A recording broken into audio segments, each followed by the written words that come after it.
But it's a good point though, because one of the reasons why this is such a special area is because of the climatic difference, not just from other parts of Italy, but just from over the hills.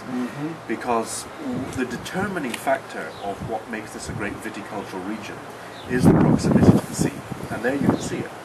Only just today, it's a little bit hazy, but just across there you can see the Mediterranean. If it wasn't so hazy, you would be seeing the island of Elba, which is just down there, the famous island which Napoleon was exiled onto. And there's some other little smaller islands just across this way. Unfortunately, we can't see them today, but we constantly get this wonderful breeze that comes in from the sea, partly because we're so close. It's only about 6 or 7 kilometers away, and then also because we're on this slight rise, this elevation. So you get this breeze that comes in constantly, and in the summer, in the high summer, you certainly need that, because if you just went over these hills into the interior of Tuscany, which you've just come from, temperatures there can be really heavy. You know, you can get high 80s and high 90s, whereas here, even when you get that level of concentration of the sun, the breeze is constantly refreshing. And if we enjoy it, you can imagine what the vines feel like, because of course, as you can see there, they're all planted east to west, running east to west, and that's so that the breezes come up the vines equally. And the cooling air obviously gives us longer hang time on the vine, which means that you get a much greater concentration of the fruit. And that is one of the reasons why this whole area is so special. And aren't these different grape varieties? These are not Sangiovese, right? Correct, yeah. The vast majority of grapes in the Maremma district, and certainly all of the grapes that we have here, are French varietals. We have Cabernet Franc, Cabernet Sauvignon, Merlot, and Petit Verdot. And in one of our vineyards, a little further away from here, we also grow Syrah. The reason for that is because the climate is just perfect for these varietals.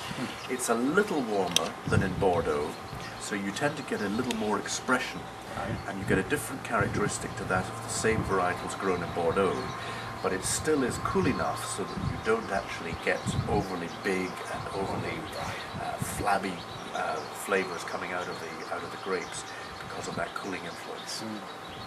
And the other aspect, of course, is, as well as the climate, is the soil. I used to work with Bob Mondavi's wines, and he's, of course, one of the greatest winemakers that there ever has been, I think. And not only did he do a tremendous job of work for California and for the United States, but in fact he influenced how the world thought about wines and winemaking.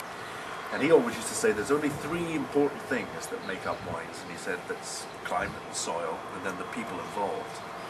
And the climate here, we've spoken about that cooling influence, and it's a temperate climate too. It's a maritime temperate, so we don't get freezing conditions. I mean, you can in the middle of winter, you can get ice, and very occasionally you can get snow, but nothing like in other parts.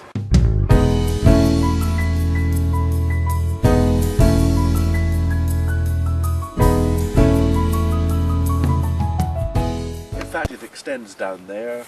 We have further vineyard areas over there. Beyond these trees, down that way, there are more of the vineyards and the vines, and of course at the back. So, in fact, we're surrounded by an estate of vineyards, and you can't see it all in one block. It's in various parts, but it's all essentially one vineyard. But this is a typical example.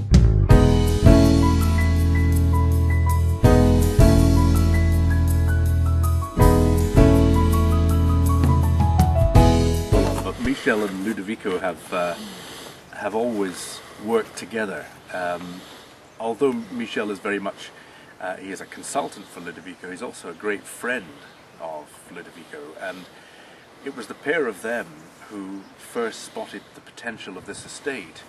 And Ludovico was thinking originally of having the Biserno estate with its emphasis on Cabernet Franc as part of the Ornellaia estate as well as another part, so that when he'd sold Ornellaia, he decided, of course, the natural direction for him was to continue with these plans for the Tenuta de Biserno estate as a separate entity, which is what he's done.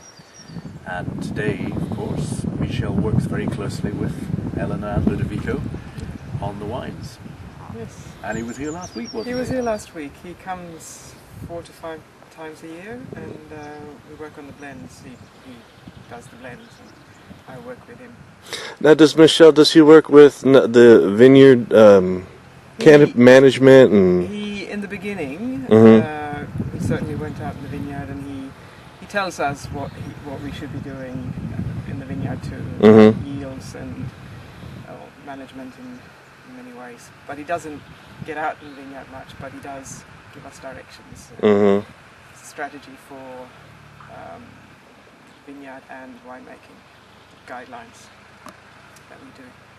And he comes for a few hours 4 times a year and 4 to 5 times a year and work on the blend. In between I try to make the wines and look after